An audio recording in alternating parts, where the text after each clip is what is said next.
ज्ञानञ्जनं शलाकाय चक्षुरुन्मीलितं येन तस्मै श्रीगुरवे नमः। वाञ्छाकल्पतरुभ्यश्च कृपासिन्धुभ्यैव च पतितानां पावनेभ्यो वैष्णवेभ्यो नमो नमः। जय श्री कृष्ण चैतन्य प्रभु नित्यानंद श्री अद्वैत गदाधर शिवासादि गौर भक्तवृंद। हरे कृष्णा कृष्ण कृष्ण हरे हरे, हरे राम राम राम हरे हरे, हरे कृष्णा कृष्ण कृष्ण हरे हरे, हरे राम राम राम हरे हरे, हरे कृष्णा कृष्ण कृष्ण हरे हरे, हरे राम राम राम हरे हरे। तो हम लोग ने लास्ट क्लास पॉज लिया था टेक्स्ट 29 फिनिश करके। हम उसके आगे बढ़ते हैं टेक्स्ट 30, चैप्टर 6 टेक्स्ट 30 ध्यान योग। यो मां पश्यति सर्वत्र सर्वं च मे पश्यति तस्याहं न प्रणश्यामि सा च मे न प्रणश्यति। यानी कि भगवान बोल रहे हैं कि जो मुझे हर जगह देखता है और हर चीज को मेरे अंदर देखता है, ना तो वो मुझे कभी मतलब वो दोनों का कनेक्शन लगातार बना रहता है। जो भक्त भगवान को हर जगह देखता है, हर चीज में देखता है और हर चीज को भगवान के अंदर देखता है, तो ना तो वो कभी भगवान के विजन से दूर होता है और ना तो भगवान उससे कभी दूर होते हैं। दोनों हमेशा एक दूसरे से कनेक्टेड रहते हैं। तो ऐसा जो डिवोटी होता है, ऐसा जो भक्त होता है, वो शांत रस के प्लेटफॉर्म से ऊपर चढ़ जाता है। यानी शांत रस में भगवान के साथ कोई कनेक्शन नहीं होता है। शांत रस में भक्त को पता होता है कि वो भगवान सब कुछ है, तो लेकिन वहां पे कोई संबंध नहीं होता। तो ऐसा भक्त जो भगवान को हर चीज में देखता है और हर चीज को भगवान में देखता है, तो ये भक्त जो है वो शांत रस से ऊपर चढ़ जाता है और भगवान के साथ एक लविंग रिलेशनशिप उसका डेवलप हो जाता है, जिससे कि उसको लगता है कि मैं भगवान का हूँ और भगवान जी मेरे हैं। यानी उसके और भगवान के बीच एक रिश्ता बनना शुरू हो जाता है और तब उसे ये फील होने लगता है कि मैं जो हूँ वो भगवान का हूँ। और क्योंकि वो हर जगह भगवान को देख रहा होता है, उसके अंदर धीरे धीरे भगवान के प्रति प्रेम डेवलप होना शुरू होता है, जिसके कारण वो वो भगवान के साथ अपने आप को भगवान के लिए उसके अंदर अपनापन शुरू हो जाता है, जिससे कि उसे लगता है कि आई बिलोंग टू कृष्णा, यानी मैं कृष्ण का हूँ और कृष्ण जो है वो मेरे हैं। तो ऐसे भक्त को भगवान क्या करते हैं, भगवान उसको लिबरेशन नहीं देते हैं, भगवान उसको ब्रह्म ज्योति इम्पर्सनल ब्राह्मण में मर्ज नहीं करते। यानी क्योंकि उसका लेवल जो है वो भगवान के साथ संबंध बन गया है। जब तक भगवान के साथ संबंध नहीं होता तब तक भगवान भगवान के साथ भक्त का कोई रिलेशनशिप नहीं बनता, जिससे कि अगर भक्त क्या सोचता है कि उसे ब्रह्म ज्योति में विलीन होना है, मोक्ष प्राप्त करना है, इसी को मोक्ष कहते हैं वो लोग। तो लेकिन भगवान के साथ जब हमारा संबंध बन जाता है और जब व्यक्ति हर चीज में हर जगह भगवान को देखना शुरू करता है, तो भगवान ऐसे भक्त को कभी भी उसकी आइडेंटिटी को खत्म नहीं करते, उससे ब्रह्म ज्योति में विलीन नहीं करते। ऐसे भक्त को भगवान अपने पास बुलाते हैं, अपनी सेवा में रखते हैं। सर्वभूत स्थितम यो माम भजति एकत्वम अस्थिता सर्वथा वर्तमानोऽपि स योगी मयि वर्तते। तो जब ऐसा व्यक्ति योगा प्रैक्टिस करता है, तब वो जब शुरुआत भक्ति के वो योगा मेडिटेशन शुरू करता है, तो मेडिटेशन में वो किसको विजुअलाइज करता है, भगवान जो चतुर्भुज रूप में है, जो परमात्मा के रूप में। भगवान जब हमारे हृदय में होते हैं तब वो परमात्मा के रूप में, वो चतुर्भुज रूप में होते हैं। तो उसी परमात्मा पर वो समाधि में भगवान के ऊपर मेडिटेट करता है।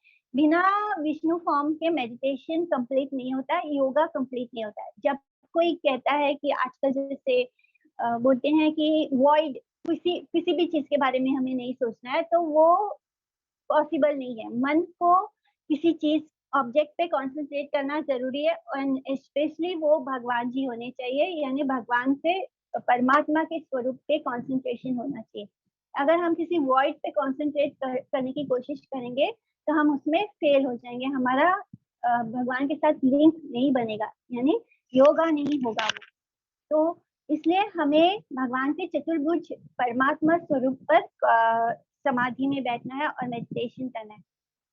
और जब ऐसा व्यक्ति समाधि के स्टेज को अटेंड करता है, जब वो भगवान के साथ कनेक्ट हो जाता है और जब उसकी साधना बढ़ रही होती है, साधना के स्टेज में वो भगवान के चतुर्भुज रूप को विजुअलाइज कर रहा होता है और धीरे धीरे ही बिकम्स क्वालिफाइड, यानी धीरे धीरे वो उस शांत तरह से ऊपर बढ़ जाता है, उसका भगवान के साथ संबंध बनना शुरू हो जाता है।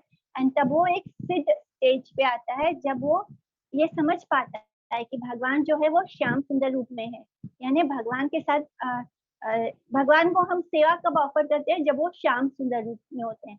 भगवान के विष्णु स्वरूप में तो जो 5 तरह के मोक्ष है वो प्रदान होते हैं, लेकिन जब श्याम सुंदर का स्वरूप होता है, जो 2 भुजा वाले भगवान जी के स्वरूप पे जब व्यक्ति समझने लगता है, तब उसे पता चल तब वो संबंध हमारा भगवान के साथ बनता है।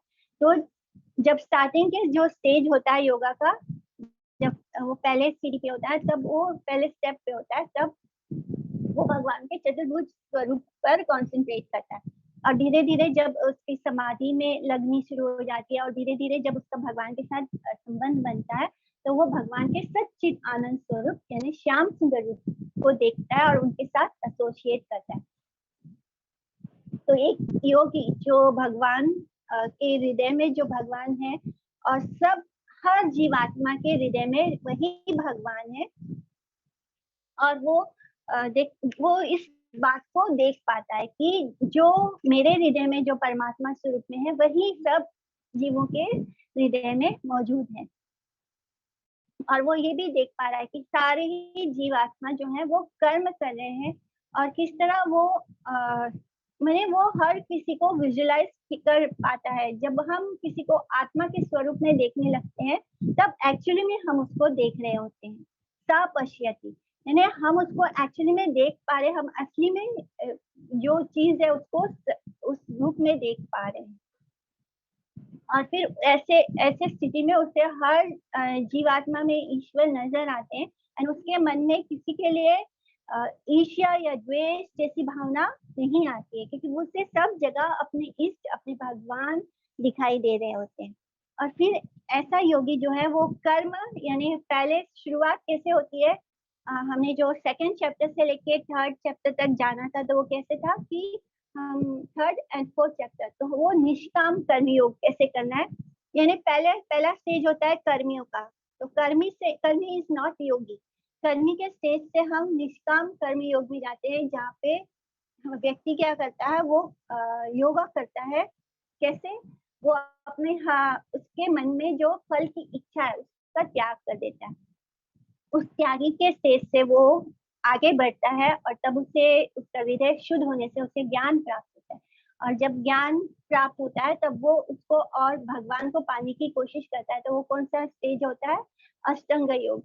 और अष्टांग योग में तब उसे समझ में आता है कि वो समाधि के थ्रू भगवान को महसूस करने लगता है, भगवान के पास अपने आप को भगवान के साथ देख पाता है और हमेशा वो अपने आप को भगवान के पास महसूस करता है। तो इस बारे में नारद पंचरात्र में क्या कहा गया है कि जब ऐसा योगी भगवान कृष्ण के ऊपर मेडिटेट करना शुरू करता है, तो उसे फुल एब्जॉर्प्शन हो जाता है, माने वो पूरी तरह भगवान के साथ अपने आप को एसोसिएट और लिंक कर देता है। तो उसका जो अल्टीमेट गोल है योग समाधि, वो बाद में किस स्टेज में पहुंचता है? भगवान की भक्ति योगा में। तो जो नेक्स्ट स्टेज है अष्टांग योग के बाद, जो नेक्स्ट स्टेज आता है वो होता है भक्ति योगा का स्टेज होता है। तो इसलिए जो जीव आत्मा है वो भगवान के साथ अपना कनेक्शन नहीं खोती है। आत्मौपम्येन सर्वत्र समं पश्यति यो अर्जुन, सुखम वा यदि वा दुखम सा योगी परमो मता। तो अब भगवान जी बता रहे हैं कि एक योगी का बिहेवियर कैसे होता है। एक योगी को हम योगी कब बोलेंगे? जब वो हर जीवों को इक्वल विजन से देखता है, वो सब में वही ईश्वर अपने कृष्ण भगवान को दिखाता है, उसका विजन जो है वो इक्वल हो जाता है।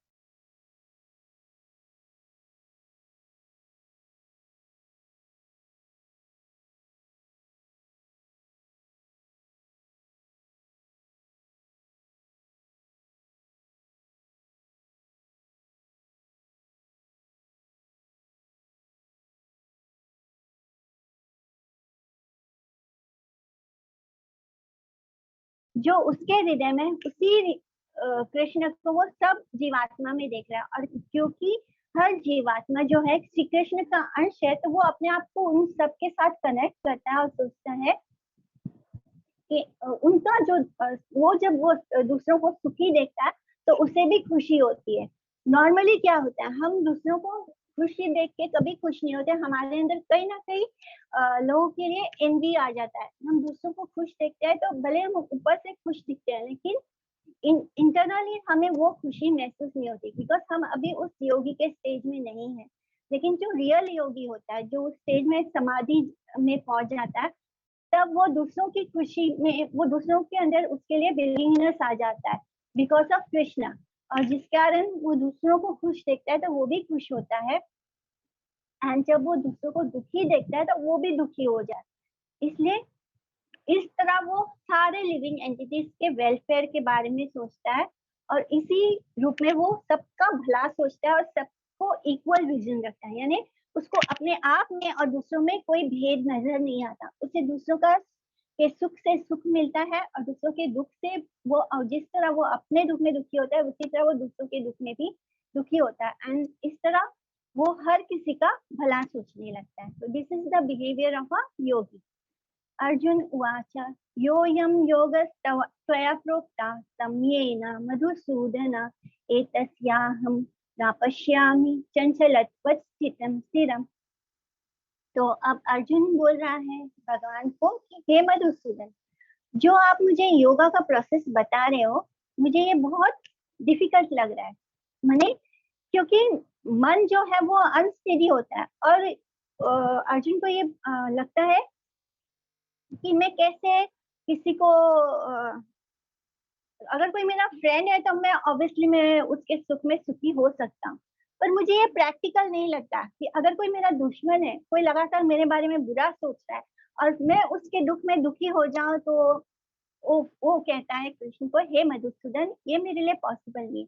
और जब भी वो कृष्ण को मधुसूदन बोलता है, तब उसके मन में जो डाउट्स होते हैं, जो डाउट्स भी असुर होते हैं, उसका वध करने के लिए बोलता है कि हे मधुसूदन, जैसे आपने मधु नाम के राक्षस का वध किया था, उसी तरह मेरे मन में जो ये डाउट्स आ रहे हैं राक्षस के रूप में, इसको भी आप क्लियर कर दीजिए। इसको भी आप मेरा डाउट को निकाल सॉल्व कर दीजिए।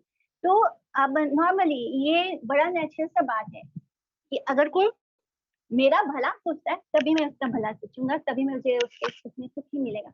अगर कोई मेरा भला नहीं सोच रहा, और फिर मैं कैसे उस व्यक्ति को इक्वल विजन से देख सकता हूँ। तो now here Arjun is having doubt कि ये कैसे पॉसिबल है, ये योगा का ये सिस्टम कैसे पॉसिबल है कि मैं इस स्टेज को कैसे अटेंड कर सकता हूँ कि मैं दूसरों के दुख में दुखी हो जाऊं। अगर कोई मेरा अपना नहीं है, जैसे कि वो यहाँ पे किसको इंडिकेट कर रहा है, दुर्योधन को। दुर्योधन तो कभी भी गलती से भी उसने पांडवों के लिए अच्छा नहीं सोचा। तो अब अर्जुन को ये डाउट आ रहा है कि हाउ इज दिस पॉसिबल कि मैं कैसे कोई मेरा भला नहीं सोचता तो मैं कैसे उसके बारे में अच्छा सोचूं। तो ये क्वेश्चन उसने पोज किया है। चंचलं हि मनः कृष्ण प्रमाथि बलवदृढम् यस्तस्याहं निग्रहं मन्ये वायुरिव सुदुष्करम्। तो अर्जुन बोल रहा है कि हे कृष्ण, ये जो मन है ये इतना रेस्टलेस है, इतना अनस्टेडी है कि वो मेरे स्थिर बुद्धि को भी के भी कंट्रोल के बाहर है। मैंने मेरी बुद्धि भी मन को कंट्रोल नहीं कर पाए, इतना वो तेज भागता है। मन को कंट्रोल करना सबसे ज्यादा इम्पॉसिबल लग रहा है इस वक्त अर्जुन को, क्योंकि मन जो है, मन हमारे बस में नहीं आता। श्री भगवान उवाच असंशयाहं महाबाहो मनोदुर्निग्रहं चलम् अभ्यासेन तु कौन्तेय वैराग्येन च गृह्यते। तो व्हाट कृष्णा इज टेलिंग कि हाँ, ये सच है कि हे महाभाव, यहाँ पे वो उसको महाभाव बोलते हैं। यानी जिस तरह तुमने बड़े बड़े एनिमीज को मार गिराया है, उसी तरह ये जो तुम्हारा मन है, जिसको तुम समझ रहे हो कि तुम इससे नहीं जीत सकते, तुम इससे भी जीत सकते हो। लेकिन कैसे कि तुम जो बोल रहे हो वो सच है कि ये मन जो है ये बहुत चंचल है, ये इतना प्रमादी है, इतना बलवान है कि ये हमारी बुद्धि की बात को नहीं सुनता। लेकिन जिस तरह वायु को कंट्रोल करना मुश्किल है, वायु को पकड़ना मुश्किल है, इसी तरह मन को भी अपने बस में करना मुश्किल है। लेकिन इसको भी तुम कंट्रोल कर सकते हो, क्योंकि तुम क्या हो, महाबाहो। जिस तरह तुम बाकी के बड़े बड़े एनिमीज को तुमने कंट्रोल कर लिया, यहाँ तक कि तुमने शिव जी से भी लड़कर उनसे जीत लिया था, तो इस तरह तुम इस मन को भी कंट्रोल कर सकते हो बाय हाउ, प्रैक्टिस से, डिटैचमेंट से, यानी धीरे धीरे उसको अपने जो हम वैराग्य करते हैं, जब हम निष्काम कर्म योग करते हैं, तब क्या होता है, तब हमारे अंदर वैराग्य आता है कि हमें इस कर्म के फल की कोई इच्छा नहीं है, हम ये फल किसको दे रहे हैं, कृष्ण को दे रहे हैं। तो ये जो वैराग्य है, इस वैराग्य से ही हमारे अंदर डिटैचमेंट आएगा। जब डिटैचमेंट होगा तो मन उस चीज के पीछे भागेगा ही नहीं, उसे बस में करना बहुत आसान हो जाएगा। जब तक हमारे अंदर अटैचमेंट होता है, चीजों को भोगने की इच्छा होती है, हमारे सेंसेस हमारी इंद्रियों को तृप्त करने की इच्छा होती है, तब तक ही ये मन उस चीज के पीछे भागता है। तो धीरे धीरे अभ्यास से हमें हमारे अंदर क्या लाना है, वैराग्य लाना है। तो ये वैराग्य कैसे आएगा, धीरे धीरे आएगा। ये वैराग आएगा जब हम अपना हर कर्म जो है वो कृष्ण के लिए करना शुरू करते हैं। जब हम निष्काम कर्म योग करते हैं, तब हम क्या करते हैं, हम कर्म तो वही सब कर रहे होते हैं, लेकिन किसके लिए कर रहे हैं, अपने लिए नहीं, उस कर्म के फल को भोगने के लिए नहीं, वो कर्म हम कृष्ण के लिए करना शुरू कर देते हैं। And when we start doing for Krishna, obviously हमारे अंदर खुद को कुछ भोग करने की इच्छा, लालसा खत्म होने लगती है। एंड जब हम खुद कुछ भोगने की इच्छा खत्म कर देते हैं, तब हमारे अंदर नेचुरल डिटैचमेंट आता है, यानी हम अपने आप ही उन मटेरियल चीजों से डिटैच होना शुरू होते हैं। And when this detachment comes, इस मन को बस में करना आसान हो जाएगा। असंशय आत्मना योगो दुष्प्रापा इति मे मति, वश्यात्मना तु यतता शक्यो वक्तुम उपायता। तो कृष्ण बोल रहे हैं कि ये मेरा ओपिनियन है कि by the practice of yoga हम इसको कंट्रोल में कर सकते हैं। और जो बिल्कुल भी कोशिश नहीं करता, वो योगा अपने मन को बस में करने की, यानी with the help of yoga अगर वो उसको कंट्रोल करने की कोशिश नहीं करता, तो ये बहुत डिफिकल्ट है। मन को इसी तरह बिना किसी अभ्यास के कंट्रोल करना डिफिकल्ट है। लेकिन एक व्यक्ति जो अपने मन को परफेक्ट योगा के थ्रू, यानी निष्काम कर्म योगा के थ्रू कंट्रोल अभ्यास करके उसपे वैराग्य लाके उसको कंट्रोल कर सकता है। अर्जुन उवाचा आयति श्रद्धया योग चलिता मनसा अप्राप्य योग संसिद्धिं काम गतिं कृष्ण गच्छति। नाउ अर्जुन इज आस्किंग कि हे कृष्ण, आप बोल रहे हो कि हम ये जो सिस्टमेटिक तरीके से योगा में अटैच, योगा करने से हम, यानी कि निष्काम कर्म योगा से हमारे अंदर डिटैचमेंट आएगा, हमारे अंदर वैराग्य आएगा।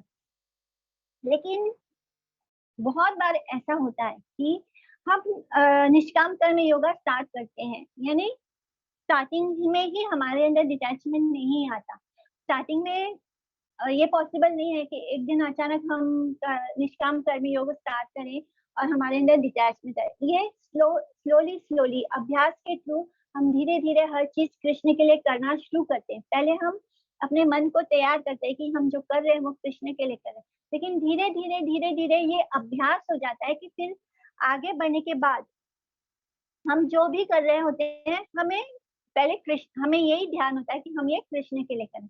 लेकिन उस स्टेज तक पहुंचने के पहले अगर व्यक्ति इस योगा को कंप्लीट ना कर पाए, कंप्लीटली निष्काम कर्मयोगी ना बन पाए और परफेक्टली उसके अंदर डिटैचमेंट ना आ पाए, तब उसका क्या होगा? उसके मन में अभी भी कुछ इच्छाएं बची हैं मटेरियल लाइफ को एंजॉय करने के लिए।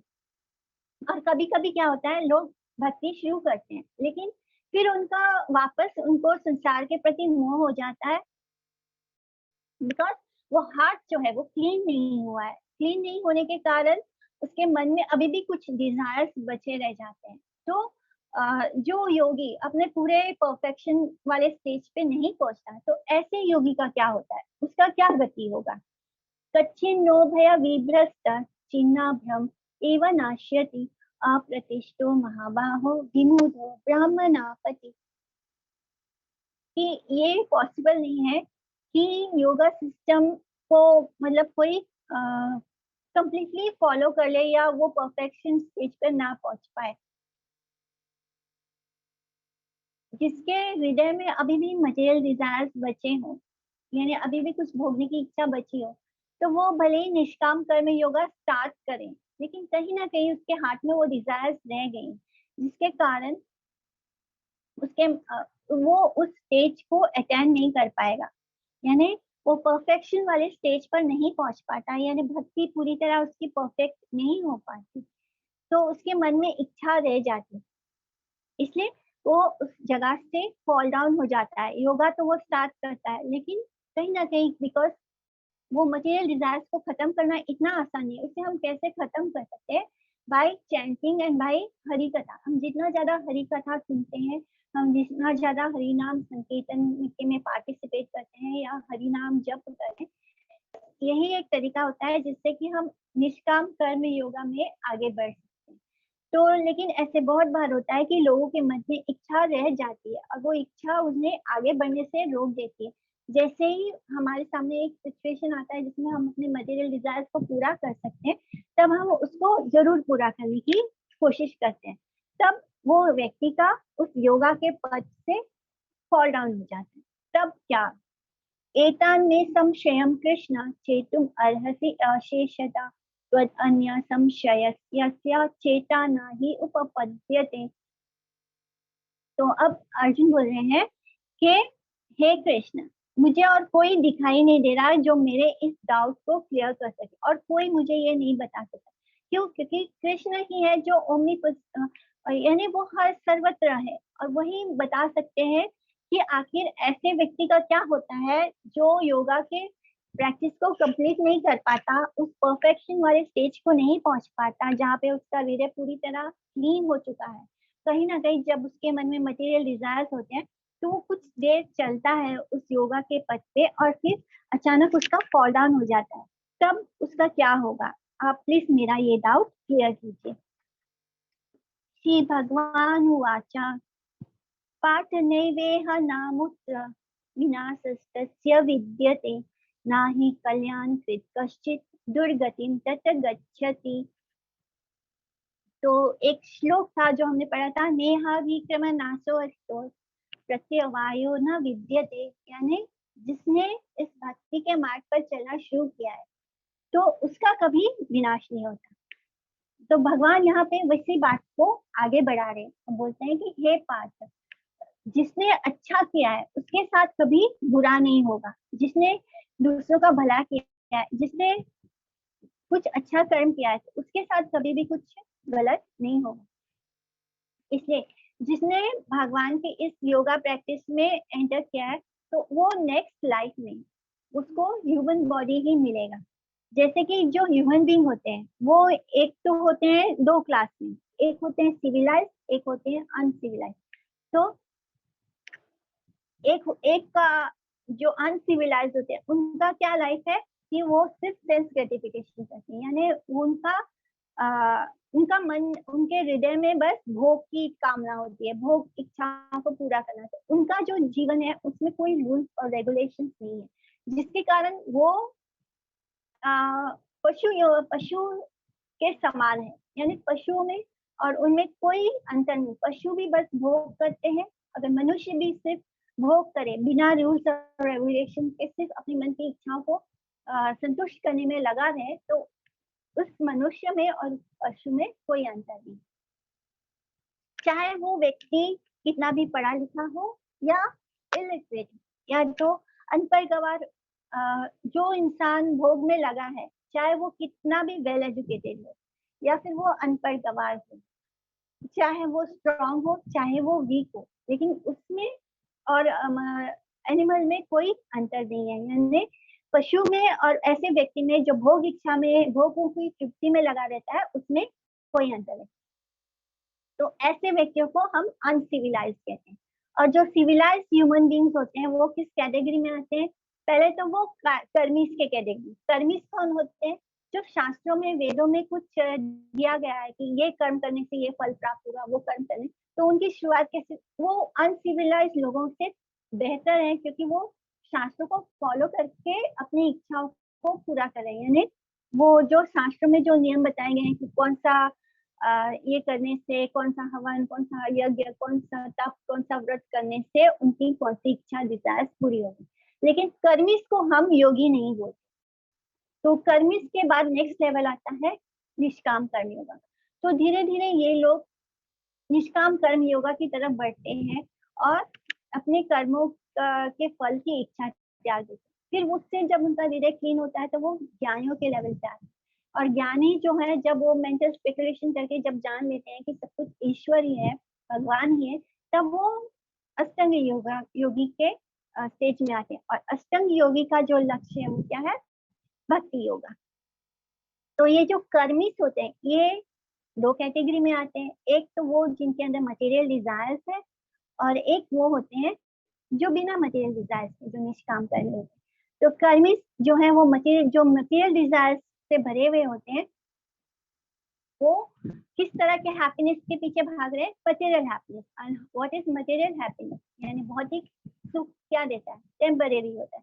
क्योंकि जो चीज इस मैटर के साथ जुड़ा है, मटेरियल वर्ल्ड के साथ जुड़ा होता है, वो सुख हमेशा टेम्परेरी होता है। उसका हमेशा एक शुरुआत, एक अंत होता है। लेकिन जो चीज आत्मा के साथ जुड़ी होती है वो हमेशा इटर्नल होता है।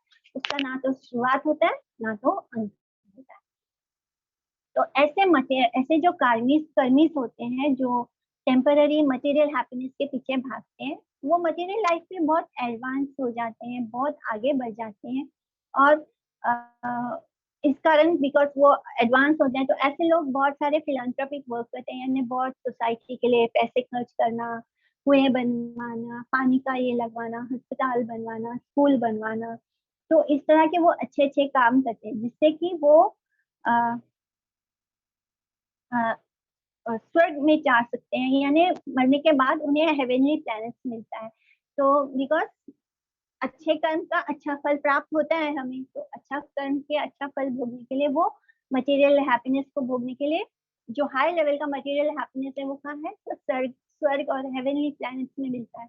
वहाँ पे लाइफ भी हमारी लंबी होती है, तो वो उसको भोगने के लिए जाते हैं। लेकिन जब वहां पे उनका जो अच्छे कर्मों का फल समाप्त होता है, तब वो वापस धरती पर आते हैं। तो इसीलिए हम बोलते हैं कि जो गुड कर्मा है वो क्या है? वो शुगर कोटेड पॉइजन की तरह होती है। यानी उसका भी हमें कर्म का फल भोगने के बाद वापस इसी प्लैनेट पे आना पड़ता है, क्योंकि वो हैप्पीनेस टेम्पररी है। तो हर वो पाथ जो हमें इटर्नल हैप्पीनेस की तरफ नहीं ले जाता, उसको उस पथ पे चलना यूजलेस है। यानी जो कर्मी होते हैं वो भले ही कितने भी अच्छे अच्छे कर्म कर ले संसार के लिए, पर वो, क्योंकि वो जो अच्छा कर्म है वो भी मटेरियल है, उससे किसी का भला क्या होगा? हम किसी भूखे का पेट भर दें तो उससे वो भी टेम्पररी हैप्पीनेस होता है। तो उसका हम मूल जड़ नहीं, रूट कॉज नहीं, हमारे दुख का रूट कॉज क्या है? हम कृष्ण को भूल गए हैं, इसलिए हमारे पास ये मटेरियल बॉडी है, इसलिए हम दुख झेल रहे हैं। तो जब तक हम इस रूट कॉज को नहीं पकड़ लेते, हम सिर्फ ऊपर से तकलीफ परेशानियों को दूर करने की कोशिश करते हैं, तो उसका फल बस इतना होता है कि हमें स्वर्ग प्राप्त होगा। स्वर्ग में स्वर्ग के सुख भोगने के बाद हम दोबारा वापस इस धरती पर आ जाए। तो ऐसा सुख जो हमें इटर्नल नहीं है, जो टेम्पररी है, वो यूजलेस है। इसलिए जब हमारा गोल होता है कि हम इटर्नल हैप्पीनेस को प्राप्त करें, यानी सनातन जो हमेशा हमारे पास रहे, तो ऐसे व्यक्ति को हम कर्मयोगी बोलते हैं। यानी जो समझ जाते हैं कि कर्मी जो होते हैं वो अपने सुख के लिए करते हैं, लेकिन जब वो ही कर्म जब हम भगवान के सुख के लिए करने लगते हैं, तब वो क्या होता है? कर्म योगा हो जाता है। तो इस तरह कर्म योगा में एंगेज होने के बाद जो हमारा मन है वो प्योर होने लगता है, और हम प्योर मन में ही ट्रांसेंडेंटल यानी भगवान का जो साइंस है उसको कब समझ सकते हैं, जब हमारा मन और हृदय प्योर होगा, और तब हम ये समझ पाते हैं कि भगवान ही सब कुछ है। तो धीरे धीरे हम मेडिटेशन के स्टेज में आते हैं, और फिर उस मेडिटेशन के स्टेज में योगी का और भगवान के साथ कांस्टेंट कनेक्शन बन जाता है, जिसके बाद वो कहाँ जाता है, तब वो योगी भगवान को श्याम सुंदर के रूप में देख पाता है, एंड फिर वहां से भक्ति योगा शुरू होता है, यानी भगवान के साथ उसका प्रेम संबंध जुड़ जाता है, और तब वो ट्रांसेंडेंटल स्पिरिचुअल प्लेटफॉर्म पे होता है।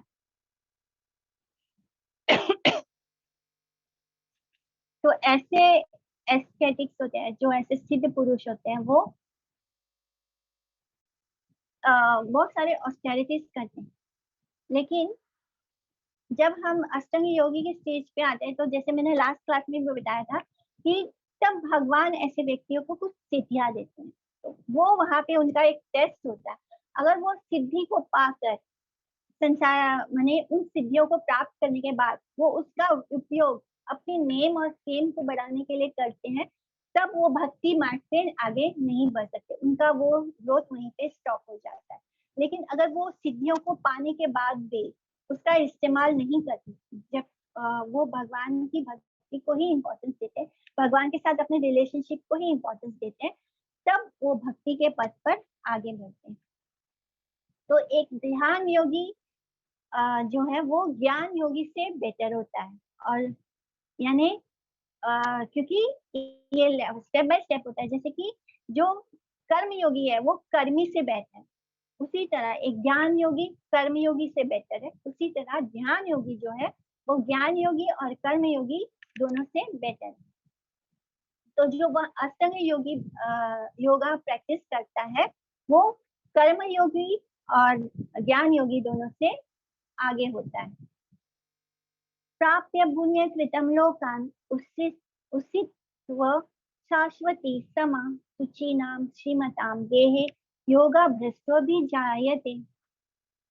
तो जो उस अष्टांग योगा के लेवल पे जाने के बाद नीचे उस जिसका फॉल डाउन हो जाता है, यानी वो परफेक्शन स्टेज पे नहीं पहुंच पाता। कुछ लोग अष्टांग योगा के एडवांस स्टेज में गिर जाते हैं, यानी वो अटेंड करने ही वाले होते हैं परफेक्शन, वहां पे उनका फॉल डाउन हो जाता है। और कुछ लोग उसके पहले ही माने स्टार्टिंग अष्टांग योगा के स्टार्टिंग में ही जिनका फॉल डाउन हो जाता है, जो थोड़े समय में ही संसार में वापस अपने मटेरियल डिजायर्स को पूरा करने के लिए जाते, तो ऐसे लोग हेवनली प्लैनेट में जाते हैं, यानी ऐसे लोगों को स्वर्ग जैसे प्लैनेट में उनको स्थान मिलता है, उनको नया जन्म मिलता है, और फिर वहां पे जब उनके यही गोल उन कर्मिस का भी होता है, जो अच्छे से कर्म करते हैं उनका भी गोल यही होता है कि वो स्वर्ग को प्राप्त करें। तो जो अष्टांग योगी है वो अगर स्टार्टिंग के ही स्टेज में उनका फॉल डाउन हो गया, तो ऐसे अष्टांग योगियों को भी स्वर्ग प्राप्त होता है, और फिर वहां से जब उनके अच्छे कर्मों का फल समाप्त होता है, फिर जब वो वापस धरती पर आते हैं, तब उन्हें बहुत रिच या श्रीमताम यानी बहुत रिच फैमिली में जन्म मिलता है। तो इस ऐसा क्यों करते हैं भगवान, क्यों उनको रिच फैमिली में जन्म देते हैं?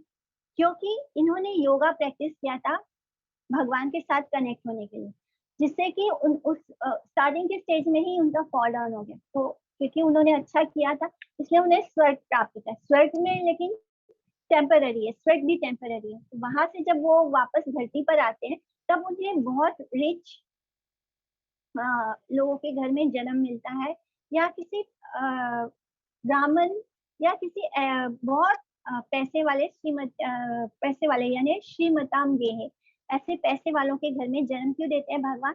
ताकि जब वो अपना ये लाइफ शुरू करें तो उन्हें रोजमर्रा की चीजों के पीछे भागने की जरूरत ना। जो व्यक्ति गरीब घर में जन्म लेता है उसका सारा समय धन अर्जित करने में जाता है, उसको मटेरियल उसका ध्यान कहाँ होता है? अपने मटेरियल लाइफ को मैनेज करने में। लेकिन अगर भगवान किसी को रिच फैमिली में जन्म देते हैं, उससे क्या होता है? उसको रोजमर्रा की ब्रेड और बटर के पीछे नहीं भागना पड़ता, बहुत रिच फैमिली में ही बहुत सारे हम देखते हैं कि डिवोटीज आते हैं। क्यों? क्योंकि फिर उनको रोजमर्रा की चीजें और जरूरतों के पीछे नहीं भागने में अपना समय नहीं बर्बाद करना पड़ता है। क्योंकि कृष्ण भक्ति ऐसी है कि जैसे कि एक बैंक है जिसमें अगर हमने कृष्ण भक्ति की है तो वो वहां पे जमा हो जाता है, एंड देन नेक्स्ट लाइफ में हमारी कृष्ण भक्ति उसी लेवल पे स्टार्ट होगी। जैसे हमारे पास 10 लेवल्स हैं, तो हमने अगर 1 या 2 लेवल पे भक्ति को छोड़ दिया और हमारी मृत्यु हो गई, तो हम जब नेक्स्ट बर्थ लेंगे तो हम लेवल 2 के बाद से स्टार्ट करेंगे, हम दोबारा 0 लेवल पे नहीं आएंगे। तो ये भक्ति का बैंक है। तो इसी तरह ये भक्त जो है, इनको रिच फैमिली में जन्म मिलता है, जिससे कि इन्हें इनके अंदर वो रिवाइव भी हो जाता है और फिर उनका सारा समय भगवान को मिल सकता है, यानी वो अपनी भक्ति को आगे बढ़ा सकते हैं, जिससे कि उन्हें रिच फैमिली में होने के कारण उन्हें रोजमर्रा के ब्रेड एंड बटर के लिए भागना नहीं पड़ता। अथवा योगी नाम एवं कुले भवती धीमताम् एतद्धि दुर्लभतरम लोके जन्मयद ईदृशम। यानी अब कोई जो है वो अष्टांग योगा के हाई लेवल पे जस्ट वो अपने गोल को अचीव ही करने वाला था, लेकिन वहां पे उसका फॉल डाउन हो गया, यानी वो तो पूरा ऊपर जाके नीचे गिर गया। तब क्या होता है? तब ऐसे व्यक्ति को भगवान क्या करते हैं? उन्हें ज्ञानी या योगी के घर में जन्म देते हैं। और ये जो जन्म है ये बहुत रेयर होता है। इसके पहले वाले स्टेज में जब वो शुरुआत के स्टेज में गिरा था तो उसको स्वर्ग मिलता है, और स्वर्ग के बाद उसे रिच फैमिली में जन्म मिलता है या किसी ब्राह्मण के। ब्राह्मण का क्यों? ब्राह्मण भी जो होता है वो 3 मोड्स ऑफ मटेरियल नेचर में ही आता है, यानी उसको वर्ण आश्रम में ही आता है ब्राह्मण। लेकिन अगर वो कोई व्यक्ति को ब्राह्मण के घर में जन्म मिलने से क्या होगा? उसको सुबह शाम हरि का नाम सुनने को मिलेगा। एक ब्राह्मण के घर में पूजा पाठ तो होता ही है, तो इस तरह वहां पे उसको हरि नाम सुनते सुनते उसको उसने जो पिछले लाइफ में छोड़ा था वहां से उसको रिवाइव हो जाएगा। लेकिन अब कोई बहुत ही एडवांस स्टेज में जाके गिर जाए तब उसको किसी योगी के घर में, यानी ज्ञानियों के घर में जन्म मिलेगा, या किसी बड़े योगी या वैष्णव के घर में जन्म मिलेगा। ऐसा जो जन्म होता है वो बहुत रेयर होता है, यानी ये व्यक्ति बहुत ही एडवांस स्टेज में जो बहुत जहाँ पे जाने के बाद, जहाँ जन्म लेने के बाद उसको बचपन से ही भक्ति का माहौल मिलेगा, जिससे कि उसकी भक्ति वहीं से जहाँ जिस लेवल पे छूटी है वहां से ही वो आगे बढ़ा। जैसे कि हम देखते हैं कि कुछ बच्चे बचपन से ही बहुत एडवांस स्टेज में लगते हैं। तो ऐसा कैसे होता है? क्योंकि उन्होंने अपने लास्ट लाइफ में उन्होंने बहुत ही एडवांस स्टेज में उनका, या तो उनकी डेथ हो गई है बहुत एडवांस स्टेज में पहुंचने के बाद, वो अपने परफेक्शन स्टेज को नहीं अचीव कर पाए थे। तो नेक्स्ट लाइफ में उसको ऐसे योगी और वैष्णव के घर जन्म मिलता है, जिससे कि वो वहीं से बचपन से ही वो भक्ति में आ सके। एंड ऐसा जो जन्म होता है वो बहुत रेयर होता है। तत्र तं बुद्धि संयोगम लभते पर्वदेहिकम यदते चा ततो भूया संसिद्धो कुरु नंदना। के हे कुरु, कुरु क्यों बोलते हैं? क्योंकि इवन अर्जुन भी कुरु है, कौरव के दोनों ही कुरु है, चाहे वो पांडव पांडव हो या कौरव हो, है तो दोनों ही कौरव, दोनों ही कुरु डिसेंडेंट है। तो अब अर्जुन को बोल रहे हैं कि तुमने गुरु के इसमें जन्म लिया है, और क्योंकि तुमने अपने प्रीवियस लाइफ में बहुत भक्ति भी की है, इसलिए तुम्हें भी ऐसा जन्म मिला है कि तुम अब आगे बढ़ सको भक्ति में।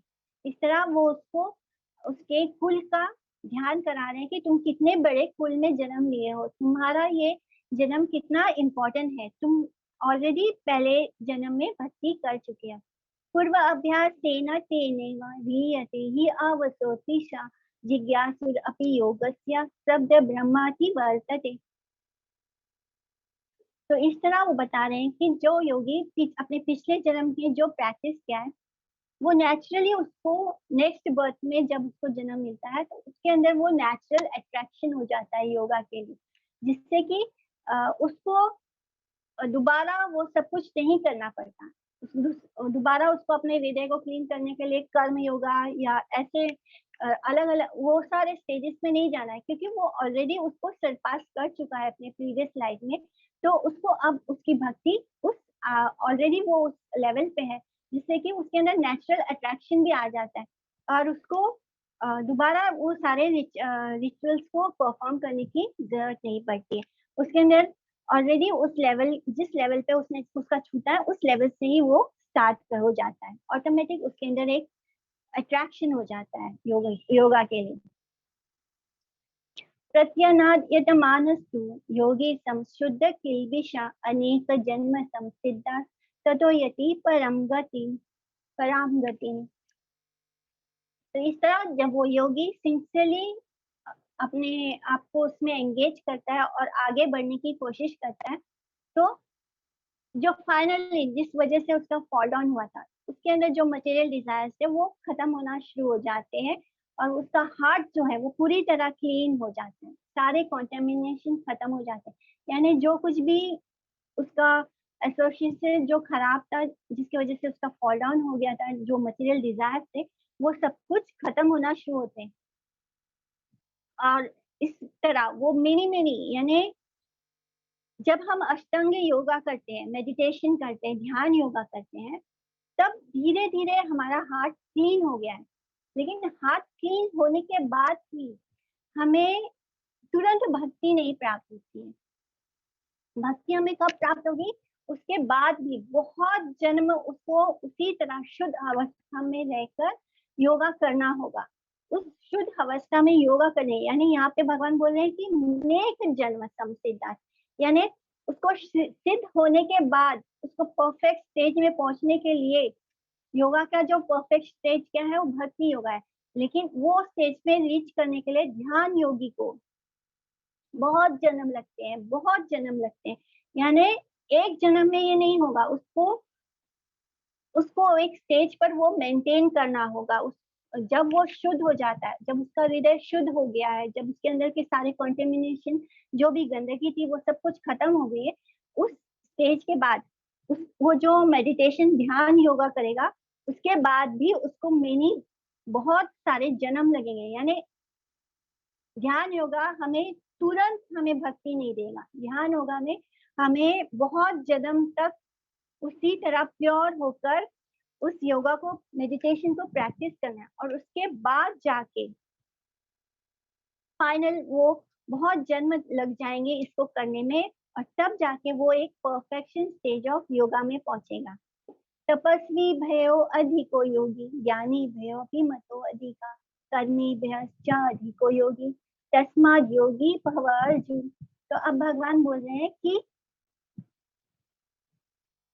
जो कर्म योगी है वो कर्मी, यानी जो फ्रूटिटिव वर्कर्स हैं, जो अपने फल की इच्छा भोगने चाहते हैं, उनसे बेहतर है।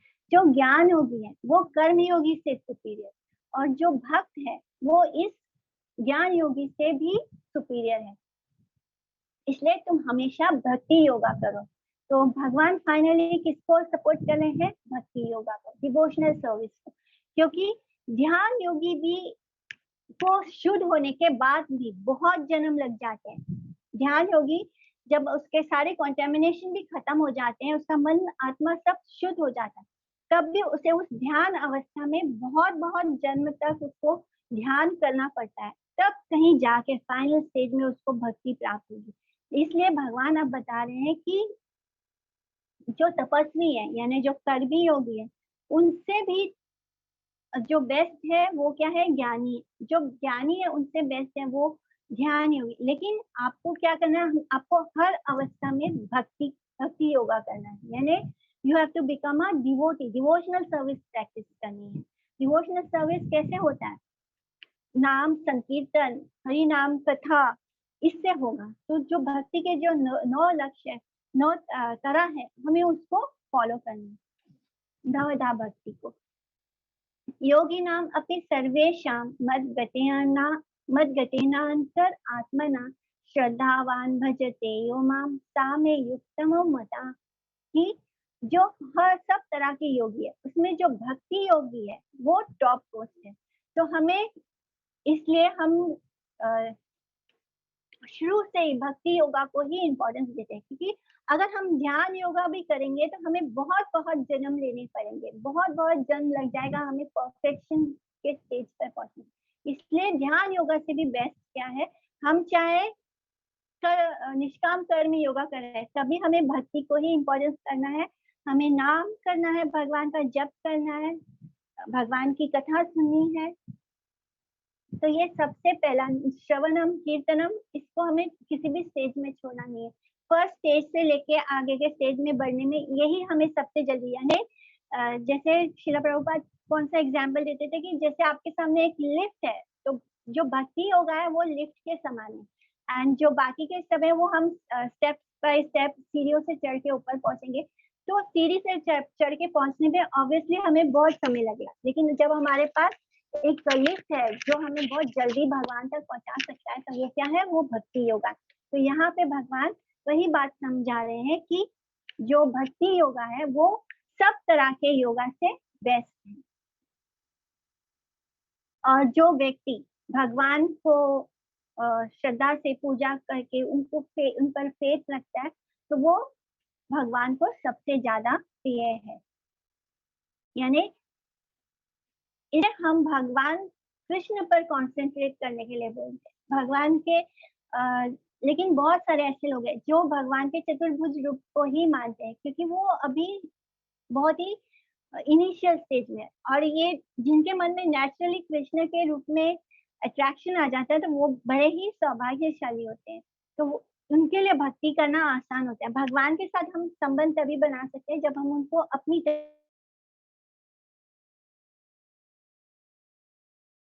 योगा का जो सीढ़ी है, इसके स्टेप बाय स्टेप चढ़ के जो फर्स्ट स्टेप है वो क्या है, सेल्फलेस कर्म योगा, यानी तपस्वी भयो, या कि हमें अपने कर्मों को कर्म की जो इच्छा है, डिजायर है, उसको त्याग करना है, सेल्फलेस कर्म योगा करना है। इस योगा का जो सेकेंड लेडर है वो क्या है, ज्ञान योगा,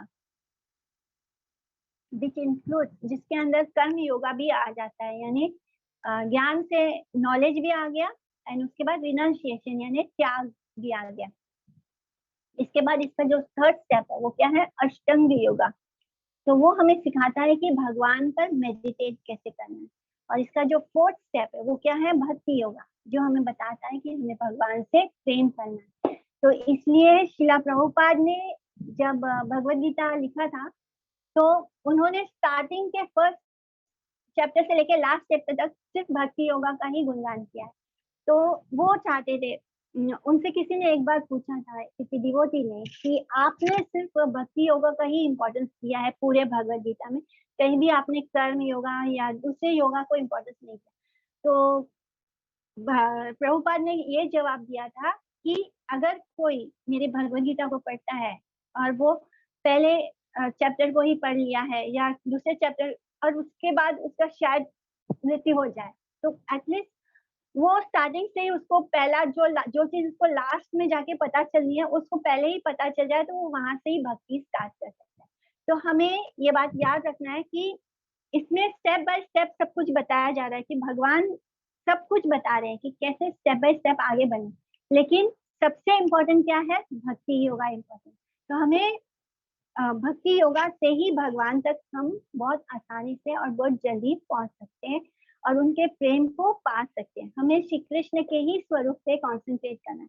उनके बहुत सारे रूप हैं, बहुत सारे उनके अवतार हैं, लेकिन जब हम भगवान को उनके श्याम सुंदर रूप में देखते हैं, और हमें मेडिटेट तो करना है, हमें ध्यान योगी की तरह मेडिटेट जरूर करना है, लेकिन हमें किस रूप में करना है, भगवान के श्याम सुंदर रूप में। हमें सीढ़ियों से नहीं जाना है, हमें लिफ्ट से जाना है और कृष्ण तक पहुंचना है। तो हमें जितनी जल्दी कृष्ण के प्रति हमारा आकर्षण हो, हमारा उनके प्रति समर्पण हो, हमारा उनके साथ संबंध बनेगा, उतनी जल्दी हम भगवान के प्रेम को अपने अंदर महसूस कर पाएंगे।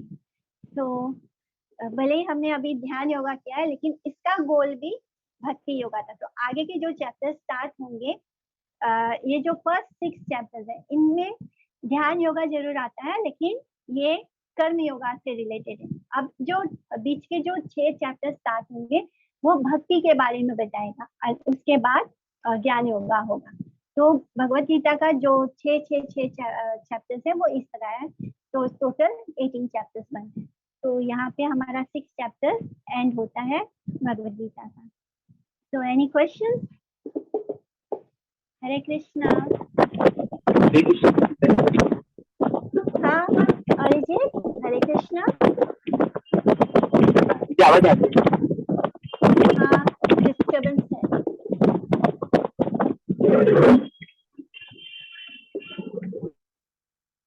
बोलिए।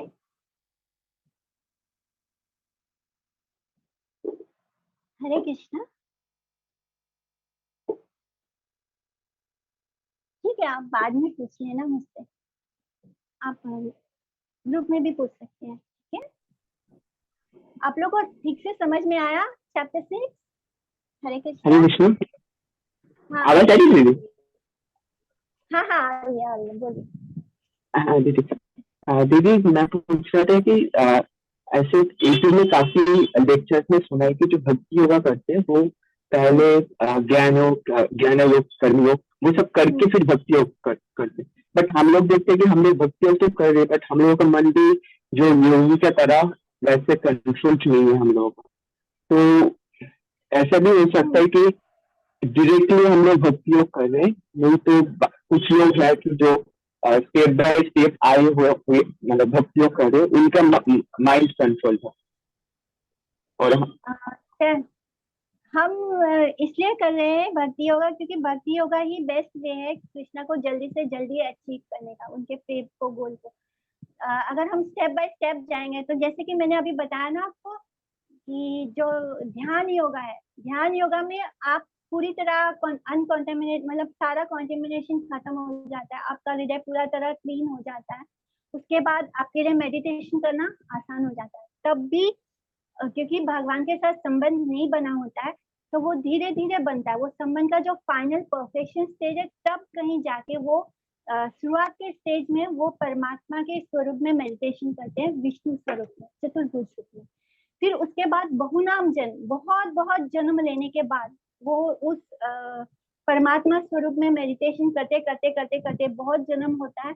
उसके बाद जब उनको रियलाइज होता है कि भगवान जो है वो श्याम सुंदर रूप में, और जब उनका संबंध बनना शुरू होता है तब वो परफेक्शन, अष्टांग योगा का परफेक्शन स्टेज आता है।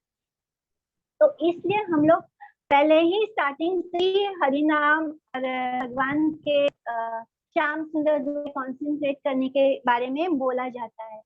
अगर हम लोग स्टेप बाय स्टेप करना जाएंगे तो बहुत समय लगेगा, बहुत साल लगेगा, बहुत जन्म लेना होगा। तो हम लोग का लक्ष्य क्या है कि हम ये बार बार जन्म और मृत्यु का जो चक्र है इसको जल्द से जल्द समाप्त कर सके।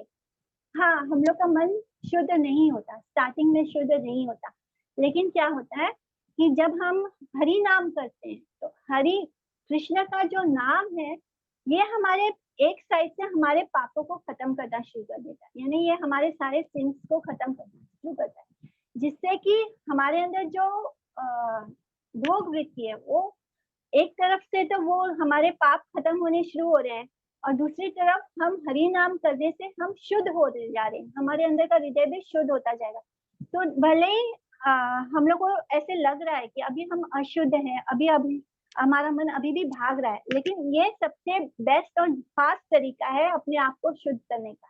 अगर हम स्टेप बाय स्टेप जाएंगे तो हमें बहुत समय लगेगा और बहुत जन्म लगेगा। ये भले ही अभी हम लोग को ऐसा लग रहा है कि अभी बहुत टाइम लग रहा है, जैसे कि कोई कमरा गंदा है उसको साफ करने जाओ तो सारे कमरे में धूल उड़ना शुरू हो जाता है, लेकिन इसी तरीके से हम उस कमरे को साफ कर सकते हैं। तो हमें यही देखना है कि अभी जो हमारे अंदर मटेरियल डिजायर्स आ रहे हैं तो वो आ नहीं रहे हैं, वो हमें छोड़कर जा रहे हैं, क्योंकि वो जमी हुई धूल की तरह बैठे हुए थे। जैसे हमने कमरा साफ करना शुरू किया वो उड़ना शुरू हो गए, तो वो हमारे आंखों के सामने दिखाई दे रहे हैं, बट एक्चुअली वो मटेरियल डिजायर्स आ नहीं रहे हैं। बहुत जन्मों का हमने कंडीशन होने के कारण वो जम के बैठ गए थे, तो अब हमने उसको सफाई करना शुरू किया है हरि नाम से, तो वो हमें छोड़कर जा रहे हैं। ठीक है, हरे कृष्णा। ठीक है दीदी। और एक क्वेश्चन दीदी। बाकी के जो प्रोसेसेस है ज्ञान या योगा का जो प्रोसेसेस है तो उसमें जो पर्सनल जो एंडेवर्स है उससे सिद्धि होता है, बट भक्ति योगा में जो गुरु के या वैष्णव की कृपा होंगी फिर जाके उस चीज में हम लोग का सिद्धि होंगे भक्ति योगा में। हाँ हाँ, इसीलिए तो जो अष्टांग योगी है, इसलिए तो उनको इतने जन्म लेने पड़ते हैं, क्योंकि वो अपने आप पे ज्यादा भरोसा करते हैं कि उनको लगता है हम मेडिटेशन से ही उसको प्राप्त करेंगे, इसलिए उनको बहुत जन्म लगते हैं। लेकिन भक्ति में कैसे हम क्या करते हैं, हम हमको जब ये रियलाइज हो जाता है कि हमें बिना वैष्णव कृपा के नहीं मिलेगा, तो हम तुरंत वैष्णव एसोसिएशन करना शुरू करते हैं, उनकी सेवा करना शुरू करते हैं, और उनकी कृपा से हमें भक्ति प्राप्त होती है। तो बिकॉज हम गुरु परंपरा को फॉलो कर रहे हैं, हम इसको जल्दी प्राप्त कर सकते हैं। लेकिन अगर हम गुरु परंपरा को नहीं फॉलो करते हैं, तो कोई कोई हमें बताने वाला ही नहीं होगा कि हमें कहाँ जाना है। हमें बहुत साल, बहुत जन्म लग जाएंगे उस चीज को प्राप्त करने के लिए, अचीव करने के लिए। तो बिना भक्ति के भक्ति योगा नहीं मिल सकता, लेकिन एटलीस्ट वी नो दिस, और हम किसी भक्त की सेवा करके उसे प्राप्त कर सकते हैं। हमें पता है वो मार्ग क्या है। लेकिन कुछ लोग जो इसको नहीं मानते, तो उनका जो ईगो है, बिकॉज जब हम अकेले भगवान को अचीव करने की कोशिश करेंगे, तो हमारे अंदर ईगो होता है, तो उस ईगो को खत्म होने में बहुत जन्म लग जाते हैं। जब हमें पता है, हो जाता है कि नहीं, हमें भक्ति सिर्फ भक्त के शरण लेने से मिलेगी, उनकी सेवा से मिलेगी, तब हम उस रास्ते पे आगे बढ़ जाते हैं और उससे जल्दी अचीव कर लेते हैं।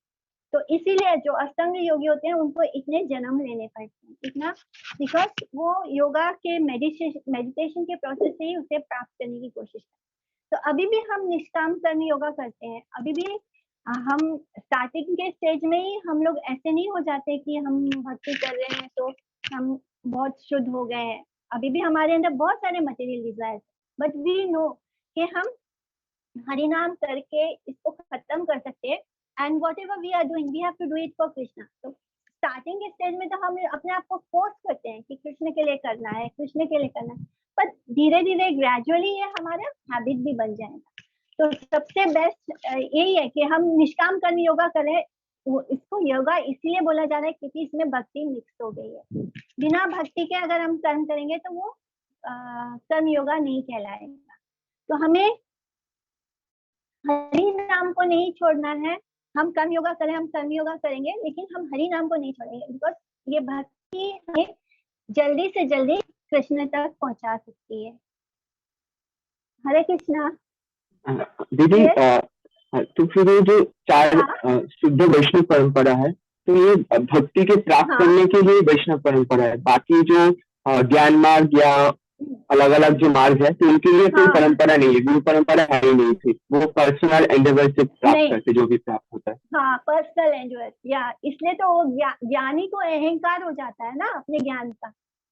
और एक ज्ञानी को तब तक भक्ति प्राप्त नहीं होती है जब तक उस पर किसी भक्त की कृपा नहीं हो जाए। क्योंकि जब हमारे पास ज्ञान आता है तो हमें ज्ञान का अहंकार भी आता है, और वो ज्ञान का अहंकार होने के कारण वो व्यक्ति, ज्ञानी का जो डेस्टिनेशन होता है वो क्या होता है, वो ब्रह्म ज्योति में विलीन हो जाना चाहते हैं। क्योंकि वो होता है, मैं जो कर्ता वाला ईगो होता है वो उनके अंदर आ जाता है।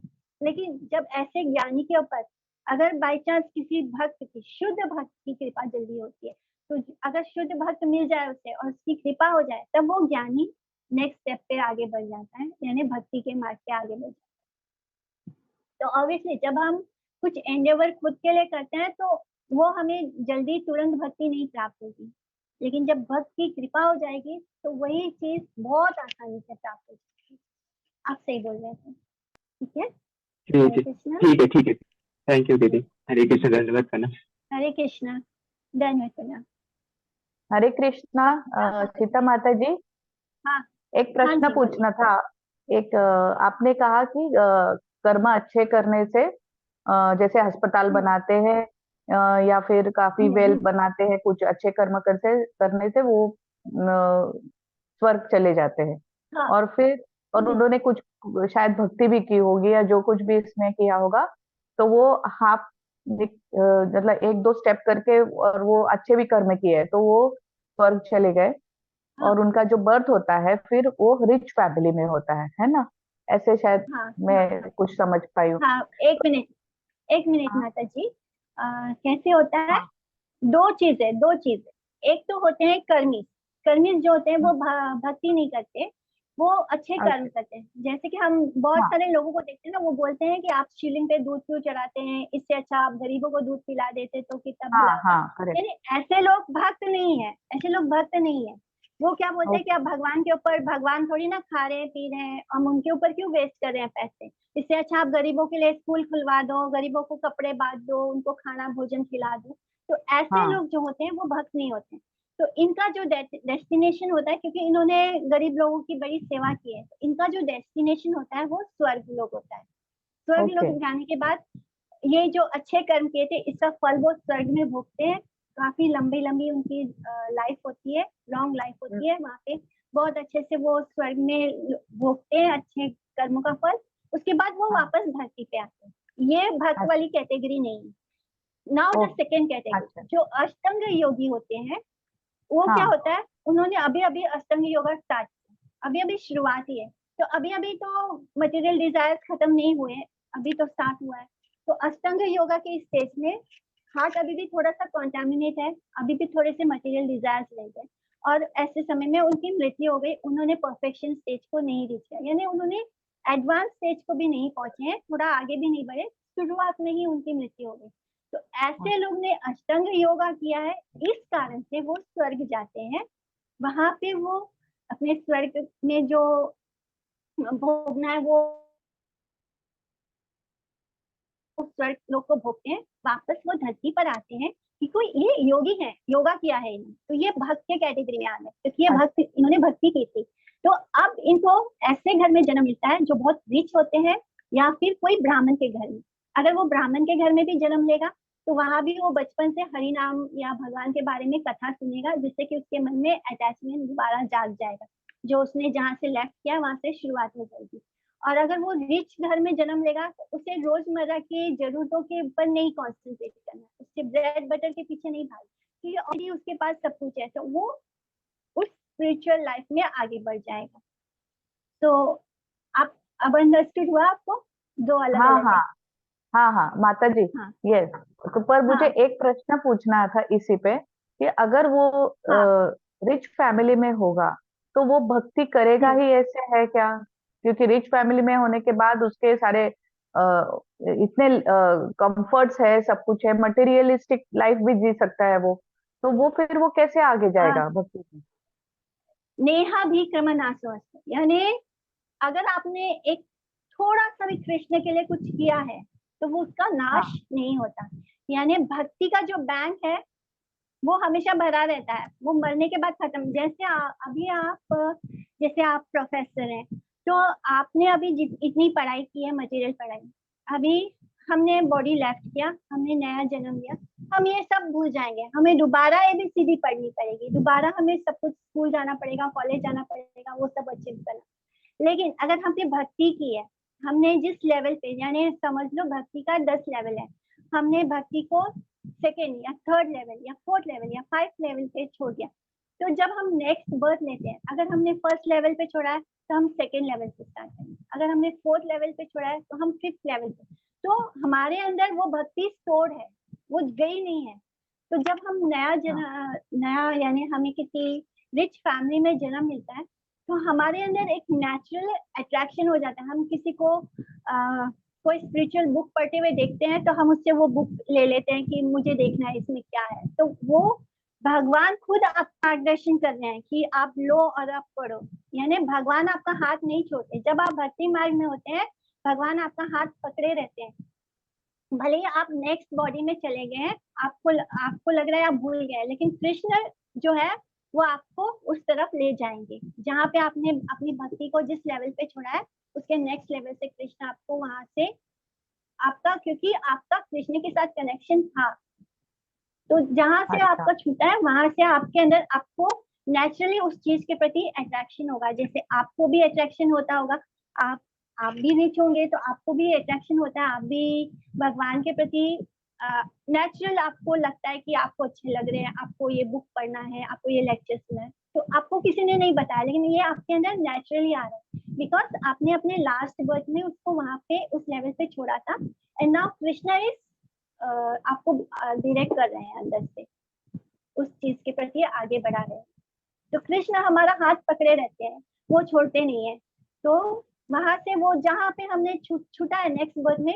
एंड दूसरा मैंने बोला था ना कि जो अष्टांग योगी के एडवांस स्टेज पे जाके अगर उनकी डेथ हो गई या वो परफेक्शन को नहीं, तो ऐसे लोग योगियों के घर में या वैष्णव शुद्ध वैष्णव के घर में जन्म लेते। तो वहां पे क्या होता है, उन्हें बचपन से ही कृष्ण मिल जाते हैं, उन्हें भक्ति बचपन से ही मिल जाती है। तो ये दो तरह के लोग माने हमारी भक्ति वेस्ट नहीं होती, चाहे जिस लेवल पे भी छुट्टी है। कृष्ण जो है, एक बार हमने कृष्ण के साथ संबंध जोड़ लिया, otherwise Krishna is still there as a Paramatma. वो हमारे साथ हर योनि में है, हम कुछ भी बने, हम मच्छर हो, हम चींटी हो, हम हाथी हो, तब भी Krishna is there with us. But because we have not turned our face towards Krishna, तो कृष्ण हमारे लिए कुछ नहीं करते। But once we start walking on the path of bhakti, हमने भक्ति शुरू कर दी, कृष्ण के साथ हमारा संबंध बन गया, भले हम फर्स्ट स्टेज पे छूट गए, कृष्णा ने हमारा हाथ पकड़ा है, नेक्स्ट बर्थ में कृष्ण हमारे उस तरफ मोड़ देंगे, जहाँ पे हमारा छूटा है उस तरफ कृष्ण हमें खुद ले जाके वहां पे खड़ा कर देंगे। तो Krishna will not leave you. जिस मोमेंट हमारा कृष्ण के साथ संबंध बन जाता है, कृष्ण हमको नहीं छोड़ते।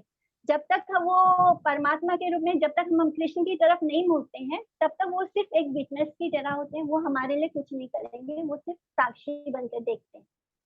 बट वंस हम उनसे कनेक्ट हो गए हैं, तो फिर भले हम नेक्स्ट बर्थ में सब भूल गए, लेकिन Krishna will take you along with that path. वो किसी ना किसी से आपको मिलवा देंगे, जो आपको वहां से आगे बढ़ा देगा भक्ति मार्ग में। Yes, श्वेता माता जी, beautiful explanation. Yes yes yes, बहुत ही सुंदर। Yes, thank you so much, clear हो गया डाउट। या थैंक यू। हरे कृष्णा। हरे कृष्णा। चलिए, हरे कृष्णा। वांछा कल्पतरुभ्यश्च कृपा सिंधु। हाँ जी बोलिए। नहीं डाउट ओके। वांछा कल्पतरुभ्यश्च कृपा सिंधुभ्यश्च पतितानां पावनेभ्यो वैष्णवेभ्यो नमो नमः। प्रणाम दंडवत प्रणाम सबको। दंडवत प्रणाम। हरे कृष्णा।